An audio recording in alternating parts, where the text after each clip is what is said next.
火灾发生容易产生对人体健康有害空气污染物，尤其当地点发生伫咧工厂时，影响更加严重。台南市环保局伫全市各区域布建了1400个微型监测器，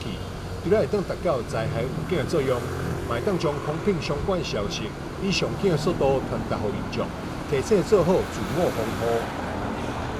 现在目前在台南市设了1400颗的微型感测器。那其实我们当初设的时候是以工业污染来源，在工业区，那我们后来一直在布设，包含在行政区也可以观测空气品质。那现在在火灾事件发生之后，也会派上用场。我们从微型感测器的浓度即时、小时值或每3分钟一笔数据就看出来火灾影响的范围。我们会截取这些资料，立即在我们台南市环保局的网站或脸书来发布成影响的范围。那目前应用的范围还蛮多的，还蛮广的，还蛮及时的。那让民众知道现在影响的范围，让他们及时可以做一些应变。台南市环保局自109年开始，陆续布建空品微型监测器。若是有火灾发生时，会当立即透过数据分析，将火灾悬浮微粒等空气污染浓度趋势以及受到影响范围等。环保局也提醒民众，在知影空品警示消息时，应该尽可能关闭门窗，等待空气不良的状况解除，才外出活动。环保局也欢迎市民大众下载台南环保通 App， 随时掌握空气品质。记者张世伟采访报道。为画面一路看过去，塑胶路啊、塑胶管啊，规世界。这里本来是阿兵哥万安演习挖的壕沟。这是南区四昆新的海花，风台过后，本色拢抢就花，连阿兵哥学的青胶直接变成本色场。塑胶袋、保特瓶、一次性饮料容器、吸管，这些都是我们日常生活中会使用到的。除了这个之外，台南市牡蛎福朋养殖的发泡塑胶也是我们这里非常多的垃圾，因为我们希望台南市政府能够积极一点。台南社区大厦发起净滩活动2大活动，统计本色种类上侪的是塑胶类，短5公尺的海花，只讲着摒扫几若包本色，而且安怎清拢清袂了。环保爱地球啦，因为咱这个地球吼，敢若一个吼。垃圾的造成教育应该加强。另外，这个所在较早非常的清气，阮较细汉带囡拢带囡仔来遮耍，最近拢袂来。破坏海洋生态环境，由国小定期带学生去附近的咸水溪做生态教育宣导，嘛用25000个橄榄挂打造一面艺术墙。我们学校学生因为在课程中去净滩，然后捡了发现很多的瓶盖，如果纯粹做回收有点浪费。所以就想说，可不可以拿来做装置艺术？所以我在我们的课程里面，我们就会去做水质净化，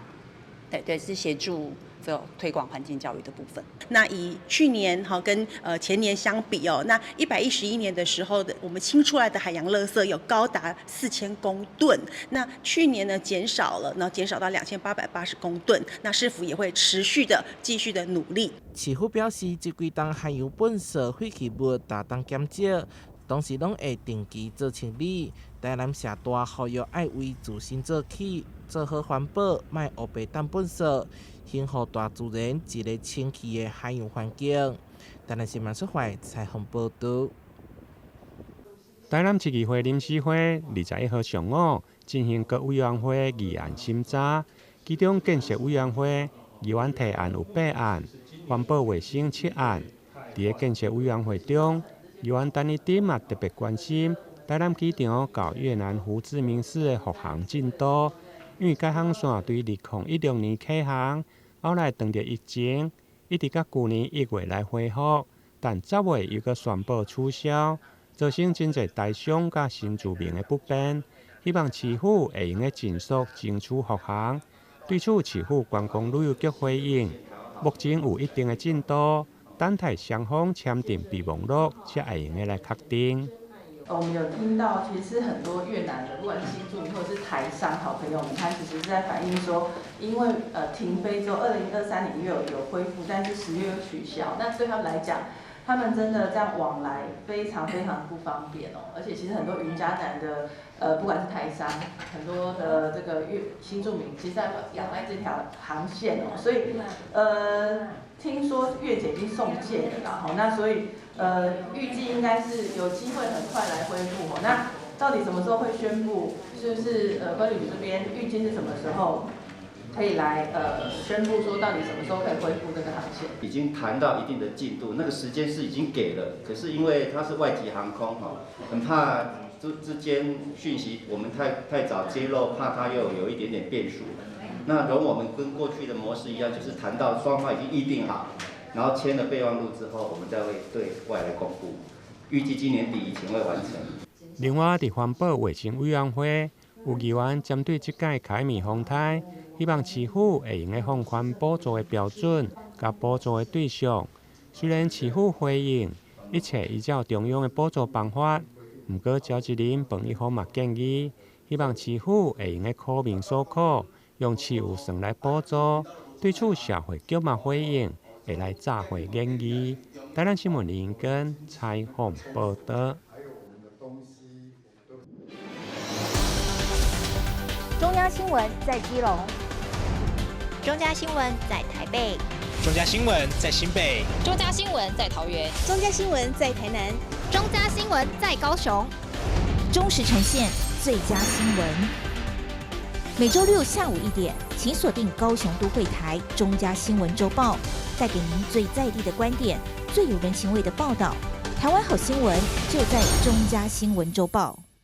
石头纸不是一个产品名称，是真的将石头磨成粉和无毒树脂混合来造纸，不需要纸浆，不需要砍伐树木，不用到任何一滴水加任何漂白剂，已经是目前最环保的造纸技术。而生产研发石头纸的台湾龙盟，也是台南在地的骄傲，更是台湾之光。该公司运用它防水耐用的特性来做市场需求很大的瓦楞纸箱，力拼1年100万吨的产量。至于现阶段也和工业技术研究院合作，媒合许多设计师的巧思，要将石头纸变成我们的日常。石头纸它可以应用在很多地方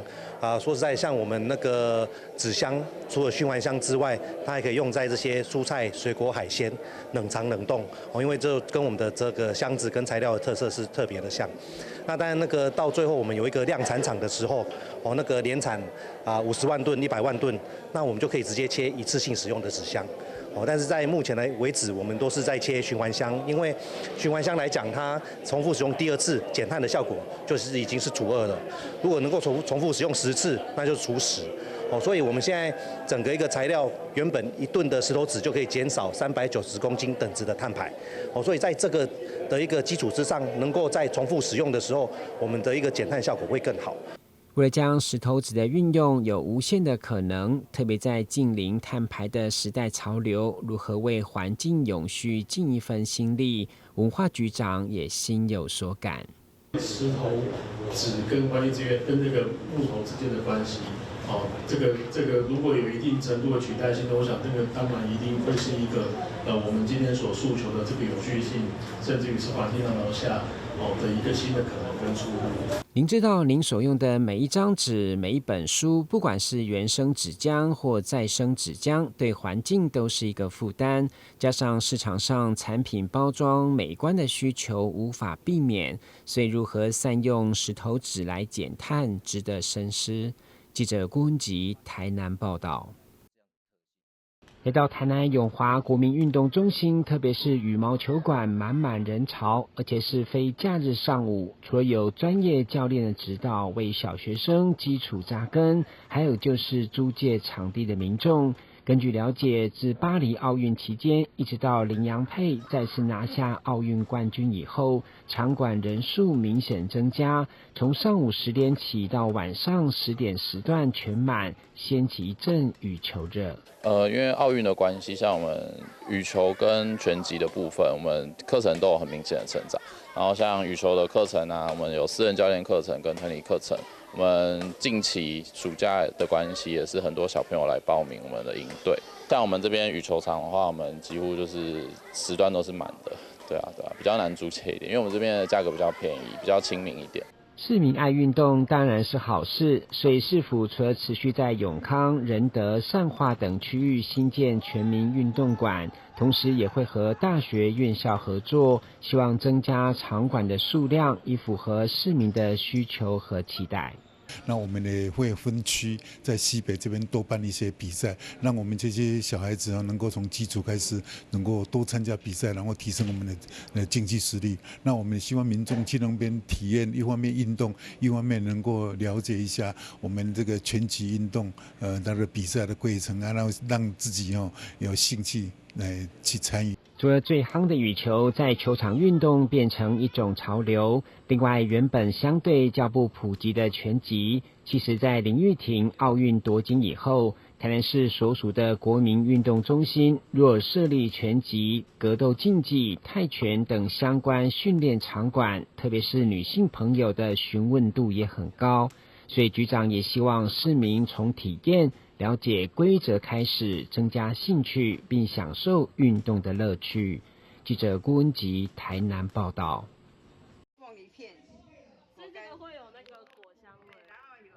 几位长辈们在社区活动中心的咖啡坊忙进忙出，为行动咖啡车第一次出动做好准备。他们是桃园市八德区名人社区发展协会的盐奶咖啡师，在20号上午首次开动行动咖啡车，驻点在大明里协德宫，与社区行动关怀站一同服务社区居民。甚至社区烘焙班还准备了蛋糕现场发送，让大家配着咖啡享受美味早餐。盐奶咖啡师也分享他们的首次外出服务心得，不仅精选适合长者喝的冷热咖啡，更是提前1天就充分准备。看到大家喝得开心，他们也感到很有成就感，并感谢社区给他们机会走出家门来服务。今天咖啡班有8个人出行，要来这个头一次要来泡咖啡我们也尽量为我们自己所学到的来付出，来奉献我们每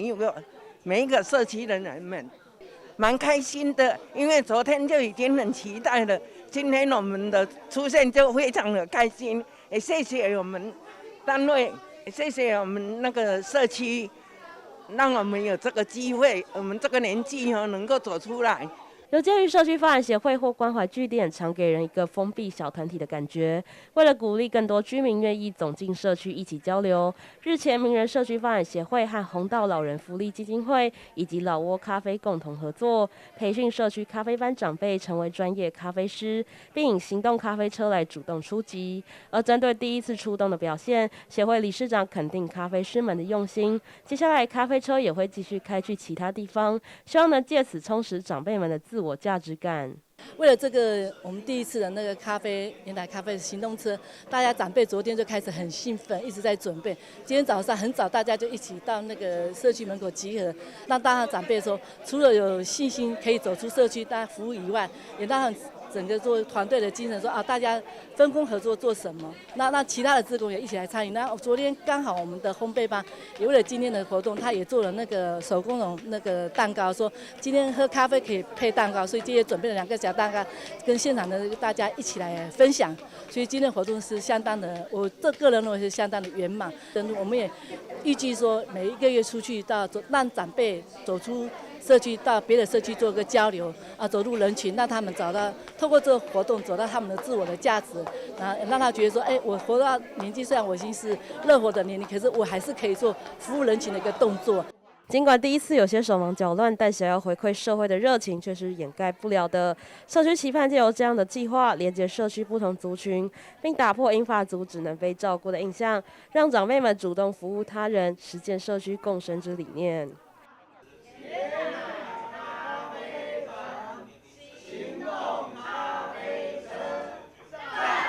记者刘雨婷台湾报道。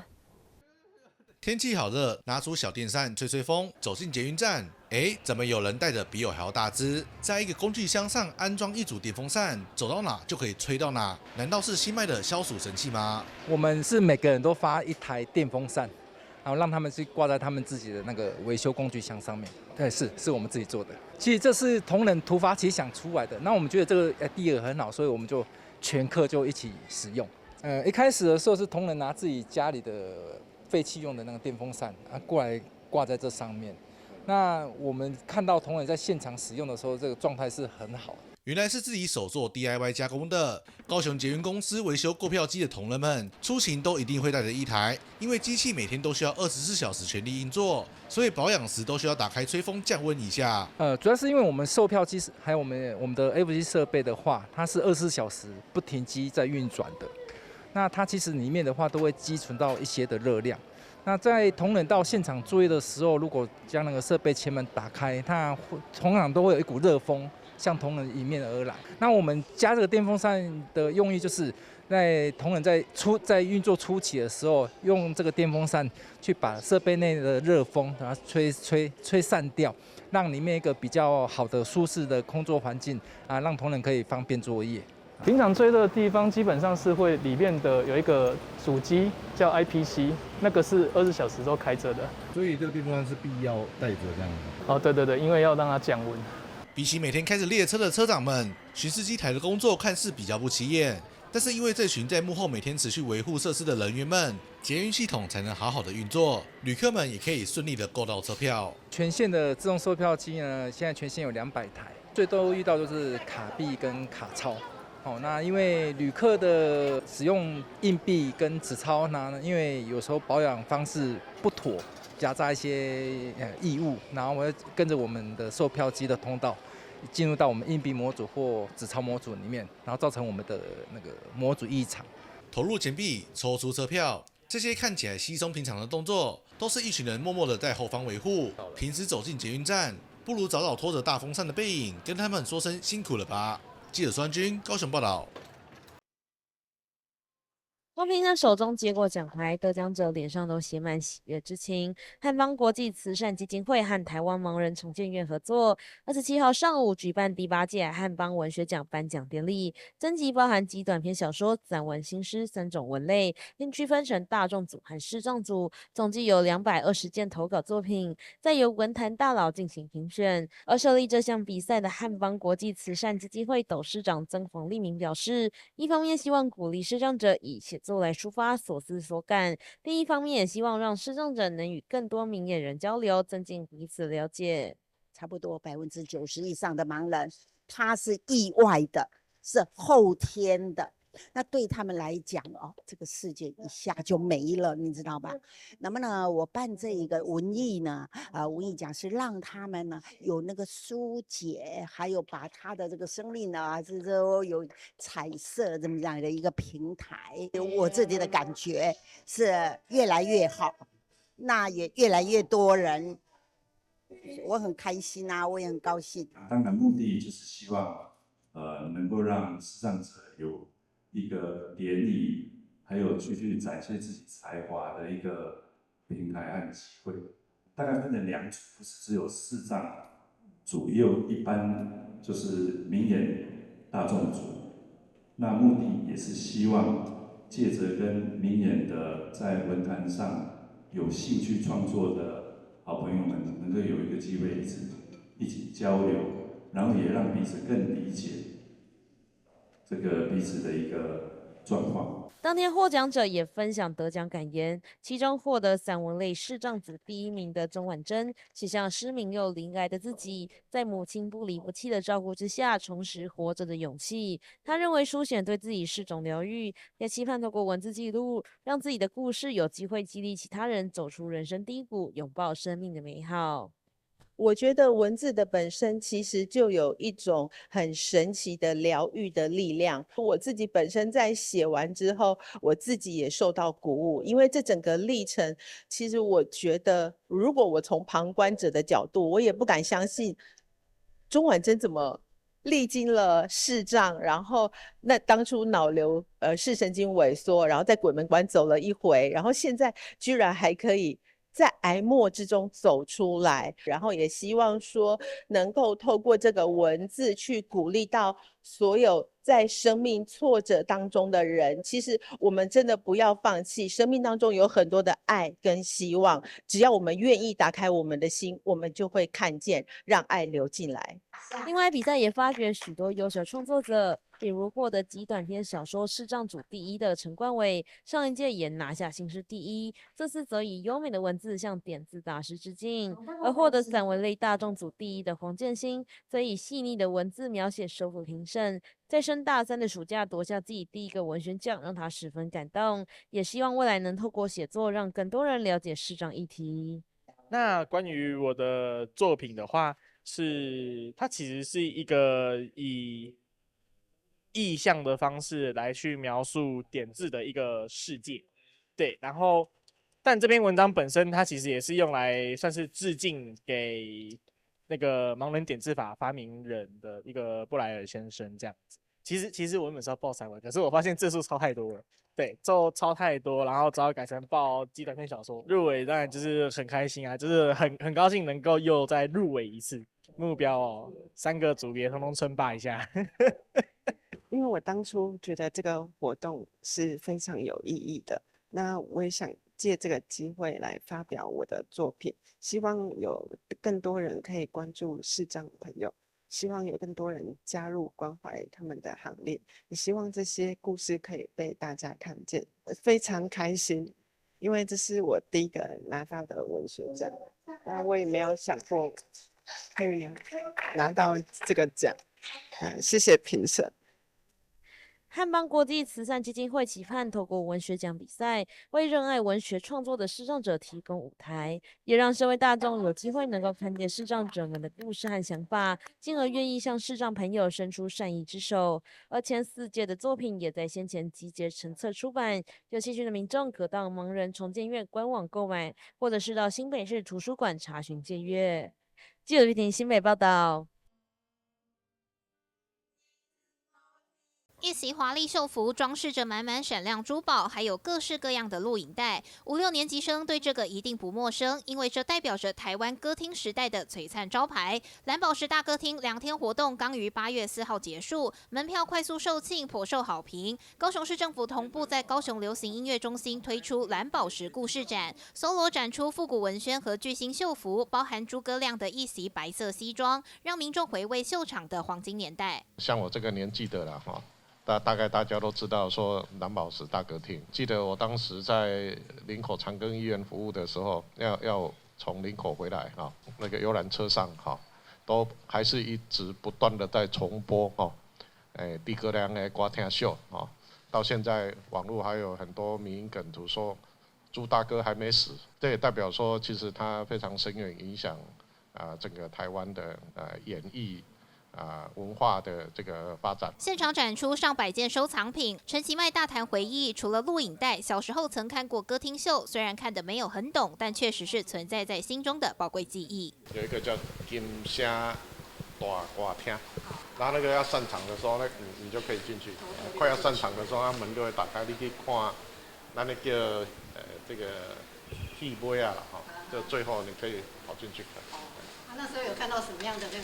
那个歌星印象深刻？那个时候看不太懂了，但是就是知道很热闹，所以以前天天去看。